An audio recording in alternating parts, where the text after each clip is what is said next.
C'était un devoir, une mission de gagner les Jeux Olympiques.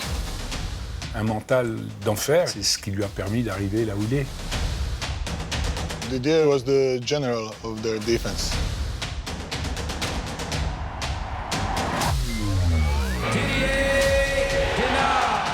Je dis souvent, l'attaque peut te faire gagner un match, mais les défenses te font gagner les compétitions. Le plus grand défenseur d'une décennie. Ce sera un joueur que personne n'oubliera jamais.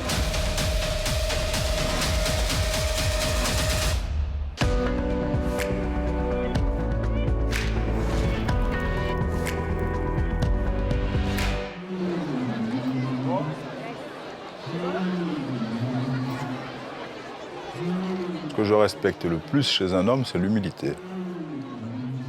C'est pas parce qu'on a une position sociale, on doit changer son attitude et oublier d'où on vient. Didier Dinard, 379 sélections en équipe de France, double champion olympique, champion du monde, double champion d'Europe. Alors il a remporté de multiples coupes nationales, entraîneur de l'équipe de France depuis 2016 aux côtés de Guillaume Gilles, double champion du monde en 2010. Je suis fier d'avoir pu inaugurer ma première salle, d'autant plus en Guadeloupe, à Basse-Terre. Je suis originaire de Basse-Terre. Je suis très fier d'être ce soir avec vous.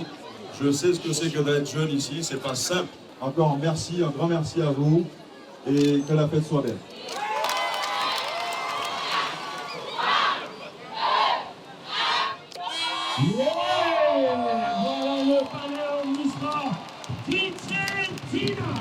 Et on se retrouve là-dessous, Didier Dinard, ma mère, c'est sûr qu'elle était aux anges, hein. Ça fait chaud au cœur.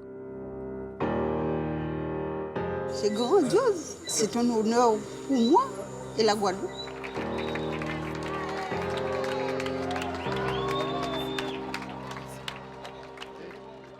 Si on m'avait dit à l'âge de 16 ans que j'allais être entraîneur national, j'aurais dit mais c'est une farce. Mais l'histoire montre qu'à force de travail, de persévérance, parfois il y a des choses improbables qui arrivent. Défense, montée de balle. On est solide en défense, on sait ce qu'ils font. Devenir entraîneur, c'est le côté altruiste. C'est de dire je veux aider. Ah mais Didier, c'est un mec en or. C'est quelqu'un qui donne beaucoup aux autres, qui est énormément dans le contact, dans la transmission. Et c'est pour ça que tout le monde l'aime et que tous les joueurs se sentent proches de lui et le respectent.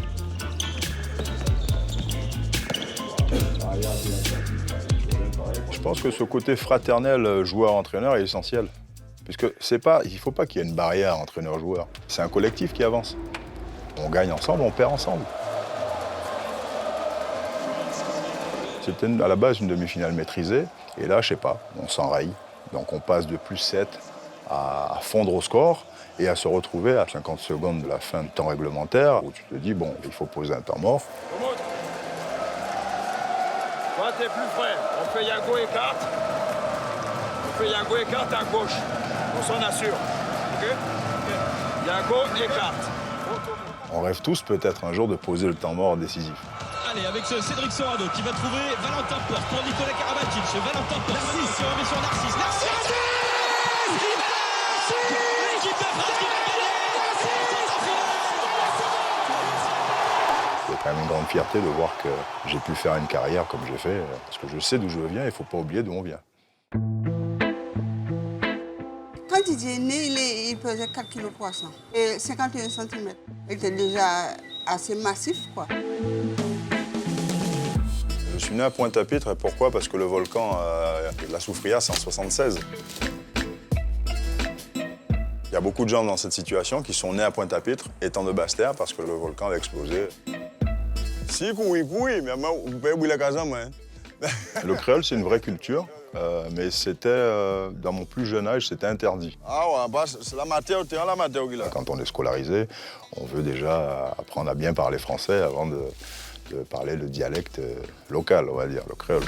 Après, il faut passer là. Vous venez dans la jungle. Donc là, maison de mon enfance. Donc c'est là où j'ai grandi. Ici, c'est comme un pèlerinage. Tu viens toujours en disant le petit gamin jouait là, il y avait ci là, il y avait le manguier. Maintenant, on ne reconnaît pas grand-chose, hein. Maintenant, c'est des arbres. Il grandissait très vite et il aimait bouger beaucoup aussi. Il allait pêcher, monter dans les cocotiers. Il fallait bouger. Cette fenêtre, en fait, c'est là où je m'échappais avec mon frère pour aller pêcher. Donc, on se levait à 5 h du mat'. Et donc, quand maman dormait, on profitait pour passer par là. Et après, on revenait, il y avait une fessée, mais au moins, on avait pêché. Petit, j'avais surtout un sens du risque. Quand il y avait quelque chose à pas faire, c'était moi qui le faisais. J'étais seule pour l'élever. Le papa l'a abandonné. C'est ça le problème. Il avait 3 ans.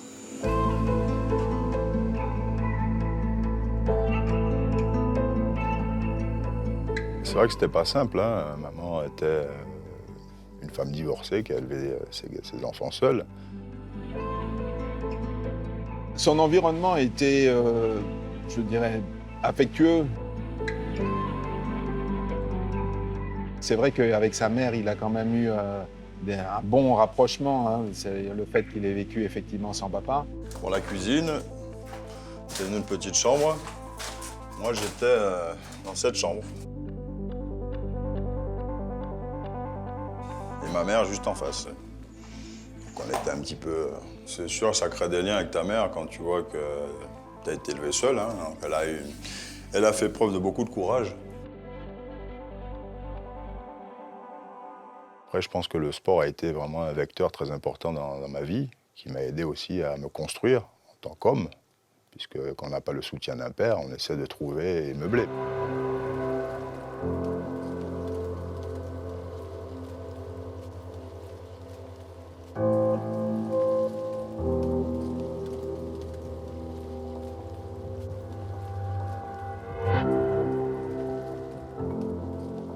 J'ai toujours voulu exister d'une façon ou d'une autre. Basket, j'ai trouvé que c'était un peu trop fin pour moi.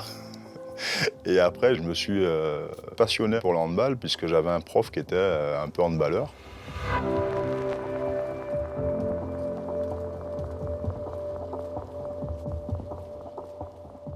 Première licence club, je crois que c'est 14 ans. Je vais voir le club dans lequel joue Didier. Il faisait déjà son bon 1m85, voire presque 88. J'étais grand, je sautais, je tirais fort, donc je faisais peur un peu à mes petits adversaires, puisque j'étais un peu plus grand que les autres. C'était plutôt une force brute. À partir du moment où j'ai choisi le handball, j'ai vite eu les rêves de haut niveau. On était toujours 3, donc 3 copains. Et on se disait, nous, on veut aller en France. C'était dans mon bureau à la Ligue. Je les ai reçus, Didier et sa mère. Je leur ai dit, bon voilà, Didier a envie. Moi, je pense que c'est effectivement le bon moment. Qu'est-ce que vous en pensez? Et du haut de mes 16 ans, je lui ai dit, maman, t'as rien à dire, je pars. Et elle a accepté. Le fait de partir, je savais que c'était un passage obligé. En voyant l'avion partir, je regardais l'avion, je me suis mise à pleurer. On a vu débarquer un mec qu'on n'avait jamais vu auparavant. Un espèce de brute. Et on était notamment sur un stage où on faisait plein de tests physiques. Et lui est arrivé à éclater tous les records. On s'est dit, putain, il sort d'où ce mec-là?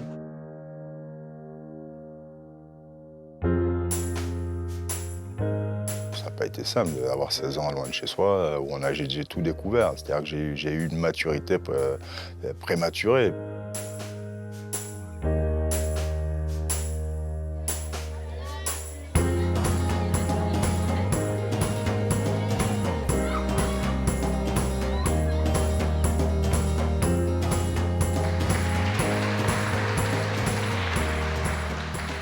Si je prends mon histoire, je vais vous dire, quand je suis parti en sport-études à Dijon, quand je me suis retrouvé seul dans ma chambre, je me suis dit, qu'est-ce que je fais là et est-ce que je vais réussir?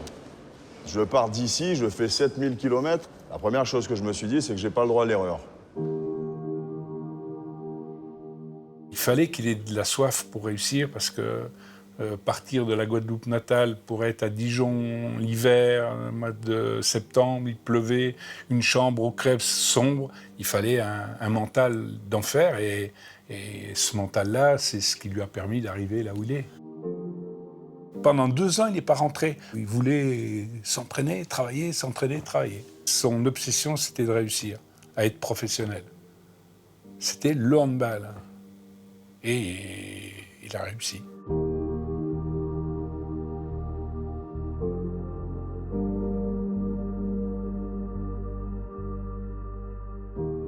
Toutes ces histoires de gens des dom-toms qui sont déracinés, qui changent d'environnement très jeunes pour partir sur un projet sportif ou quel qu'il soit, c'est des gens qui, à la base, ont un carburant naturel très, très fort.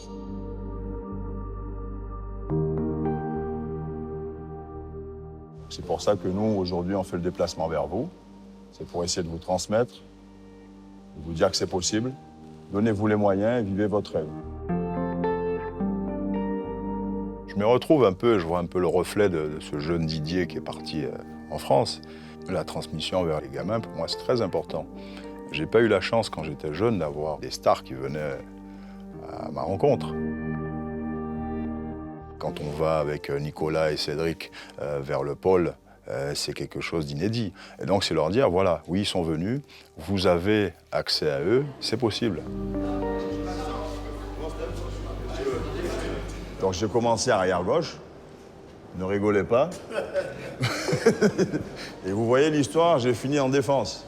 Je me suis dit que je ne pouvais pas être dans une situation d'échec. Donc, qu'est-ce que j'ai fait? J'ai dit, je vais essayer de me battre. J'avais la rage, et donc cette rage en a découlé qu'il fallait défendre, faire quelque chose que les autres ne voulaient pas faire. Donc moi, j'ai pris du plaisir à défendre, à mettre en échec mes adversaires.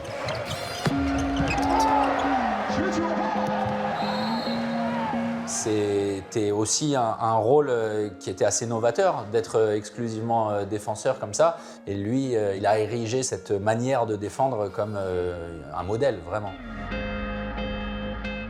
La défense, c'est un combat énorme. Hein. C'est lui qui rééquilibre, qui arrête, qui commande. Tu partais, on aime bien dire, à la guerre, même si c'est un peu fort, mais c'est vraiment ce terme-là qu'on utilise. Tu partais à la guerre avec un mec, tu savais qu'il allait être là, quoi. C'était un vrai guerrier.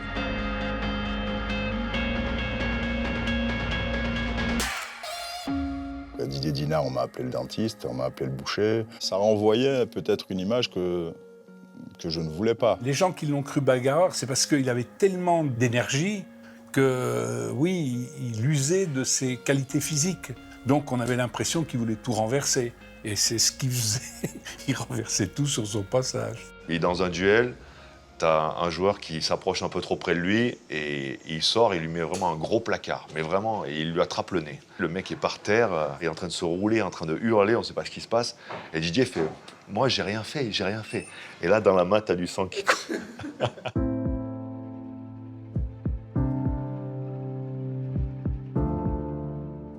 Le poste de défenseur pur, c'est un métier de l'ombre. Et c'est vraiment l'essence même du sport co. On donne énormément, on n'est pas reconnu, et c'est les autres qui en profitent. Et c'est vraiment quelque chose de très, très, très généreux. Quand tu es un défenseur, pour moi, tu es forcément altruiste, parce que tu veux le bien des autres. Tu veux faire briller les autres. Et je sais que Didier, ça aussi, ça l'a très souvent touché, que son travail individuel au niveau de la défense n'ait pas été reconnu, et ça a été reconnu vraiment que sur le tard.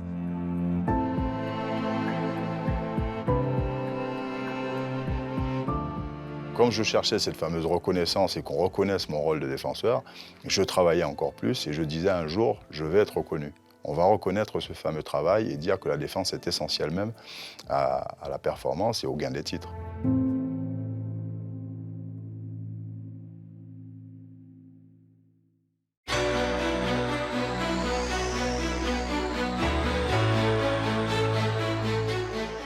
Aller aux Jeux Olympiques, pour moi, en 2000, c'était mes premiers JO, c'était déjà un objectif. Mon parcours, on va dire, des Jeux Olympiques, c'est vraiment un parcours de vie, mais c'est à force de, on va dire, d'embûches, hein, de prendre des claques qu'on apprend, en fait, pour rester et stabiliser son niveau.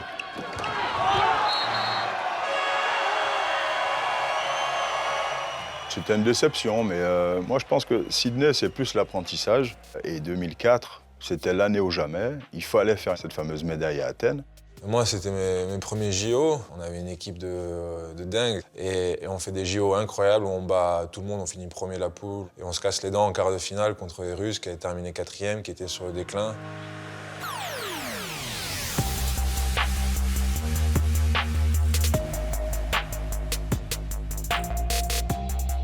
Il y a eu cette fameuse faillite collective qui fait qu'à un moment donné, plus rien ne va.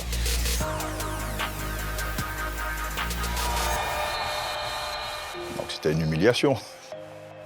Et là, tu te retrouves, on te dit t'es patron de la défense, donc tout va te retomber dessus. Donc là, j'assume, j'ai toujours assumé mes responsabilités. J'ai jamais rejeté sur les autres. Donc ça aussi, ça aide à grandir, il n'y a pas de souci.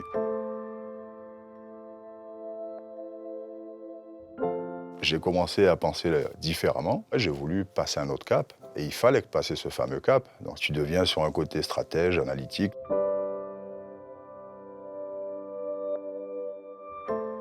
Il s'est vraiment transformé, il a pris une dimension, une compréhension tactique, a évolué et en plus de sa puissance, il est arrivé à vachement piéger ses attaquants et pas forcément qu'à aller les bloquer. Et c'est là où il y a la progression de Didier en tant qu'handballeur. Mais il y a surtout sa progression en tant qu'homme et dans son leadership. Un leader de combat, un leader de stratégie de combat.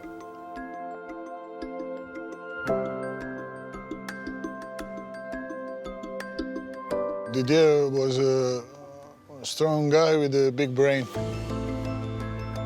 When he needed to be aggressive, he was aggressive. When he needed to be passive, he was passive. One of the best players in history in defense. C'était le meilleur défenseur du monde pour moi, en tout cas. Didier nous le disait quand on était jeunes, on gagne des matchs avec de bons joueurs et des grandes attaques, mais on gagne des titres avec une grosse défense.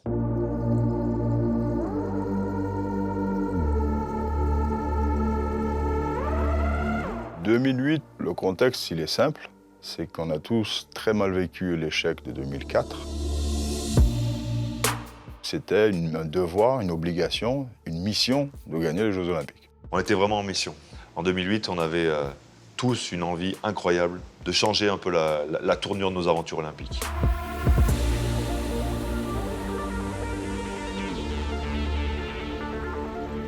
Les Croates en demi, finale avant l'heure. Les Croates étaient champions olympiques en titre à Athènes. Contre les Croates, ça a toujours été des matchs très, très, très serrés. Ivano, qui a été 2 fois élu meilleur joueur du monde, qui est pour moi un joueur exceptionnel. Il ne se faisait pas de cadeaux, mais ça a toujours été une relation saine. Mais vraiment fair play et dans les règles de l'art, on va dire. To be at your best, you need the best opponent. So you can say that we help each other to be better players.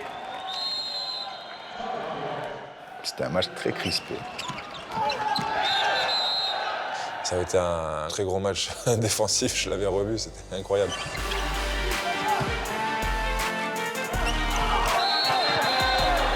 Il y a un match nul gelé à 22-22. Et là, il y a une séquence défensive à 3 minutes 30. 3 minutes en défense, c'est quelque chose de... C'est dur.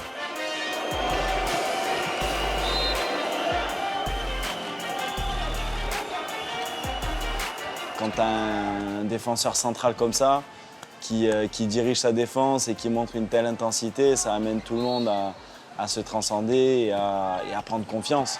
Ça crée un lien très très fort parce qu'on est dans la même galère, dans le même combat. Et je me rappelle de cette défense où l'incapacité des Croates, qui était à l'époque une des meilleures attaques au monde, si ce n'est la meilleure, et ils n'y arrivaient pas, quoi. And you hit the wall and you hit the wall and again and again. If you are not scoring a lot, then you get frustrated. Voir mon adversaire douter, c'était beau. C'est-à-dire qu'à partir du moment où tu vois qu'il abandonne, tu vois qu'il dit aujourd'hui, ça ne va pas passer, et ça, c'est la satisfaction.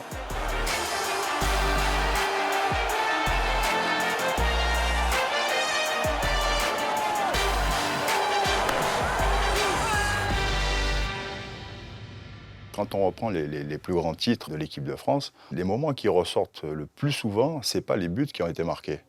C'est les moments de solidarité. Ah, c'est juste top, hein, regarde.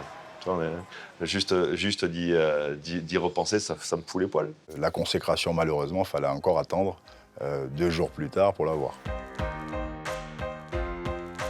J'ai, moi, l'impression, c'est qu'on a été très dominant. D'ailleurs, la finale, il n'y a quasiment pas eu de finale, c'était contre l'Islande. C'est une finale à sens unique. On a su maintenir un écart de 5 buts où on n'a pas forcément été mis en danger.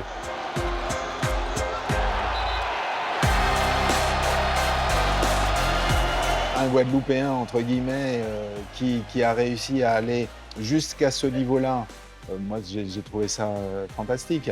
On ne se rend pas compte au départ, hein, comme les joueurs même. C'est à la longue, on se rend compte, mon Dieu, mon fils est champion olympique.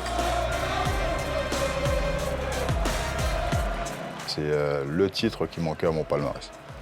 J'avais tout gagné, mais il manquait ce fameux titre olympique. Donc c'est la consécration, c'est le Graal, c'est magnifique. Donc 2008, c'est surtout le départ de quelque chose de magnifique que dans l'histoire du sport, on ne voit que très rarement. C'est la séquence Jeux Olympiques, mondial l'année suivante. Et en 2010, c'est un titre européen. C'est une séquence absolue et sublime.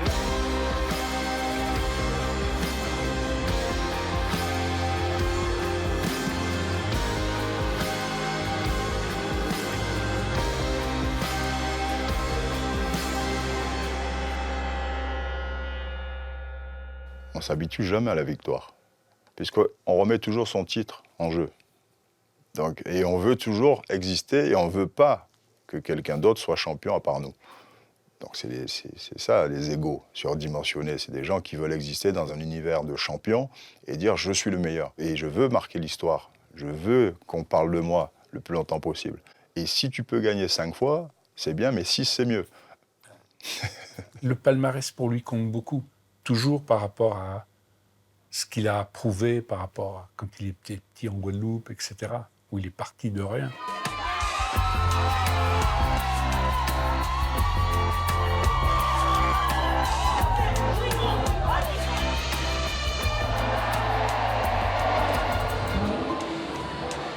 Un enfant du pays est parti, a réussi et revient au pays et surtout veut faire profiter aussi à la Guadeloupe des événements et je pense que c'est ça qui a été émouvant. Cette salle était plus ou moins fermée à tout le monde et ça va permettre aux jeunes de pouvoir grandir, de pouvoir faire du sport. Je sais qu'il est fier d'avoir pu apporter cette chose-là à la Guadeloupe et notamment là où il a vécu. C'était ma plus grande bataille pour que les jeunes puissent avoir accès en fait, à cette fameuse salle. Et aujourd'hui, j'ai vraiment ce rôle de tuteur envers les jeunes Guadeloupéens et j'hésite pas non plus à les aider.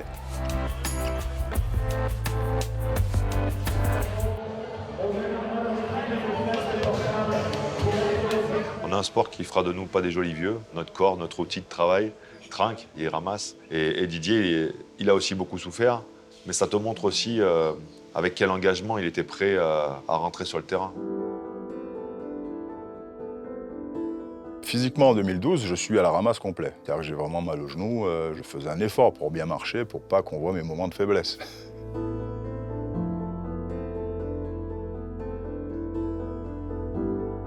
C'était vraiment improbable, on va dire, d'être champion olympique à Londres, puisqu'on était une équipe vieillissante.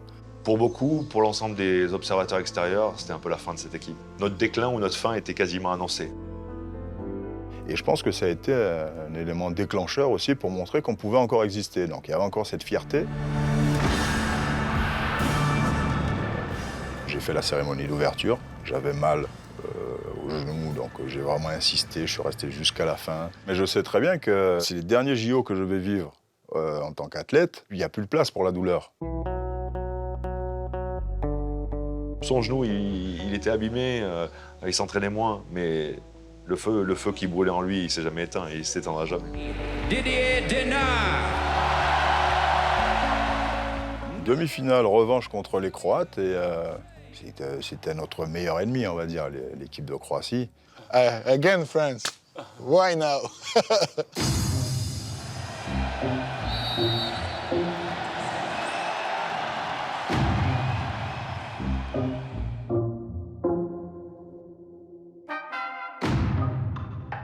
Finalement, ce qu'on a été capable de refaire 4 ans après Pékin, c'était juste énorme.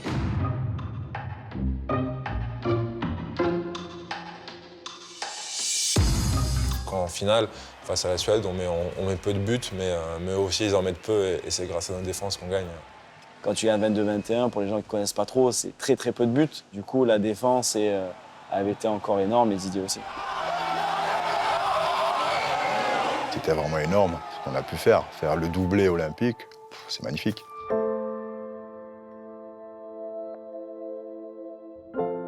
C'est un truc qui nous relie pour la vie. C'est un lien que jamais personne ne pourra péter. Voilà, ça c'est notre histoire, c'est notre truc. The gold medalists and Olympic champions representing France. Et pouvoir partager ça avec des mecs, pas seulement des coéquipiers, mais avec des amis, des joueurs avec qui tu as traversé énormément d'épreuves, que tu connais depuis des dizaines d'années, ben c'est juste magique. Et c'est ça qui fait la beauté du sport co et la beauté du handball. Le sport, c'était le moyen pour moi d'exister. Et donc je pense que je m'y suis donné à cœur joie et j'ai vraiment pris du plaisir à m'épanouir, à vivre les plus belles sensations que peut vivre un sportif de haut niveau.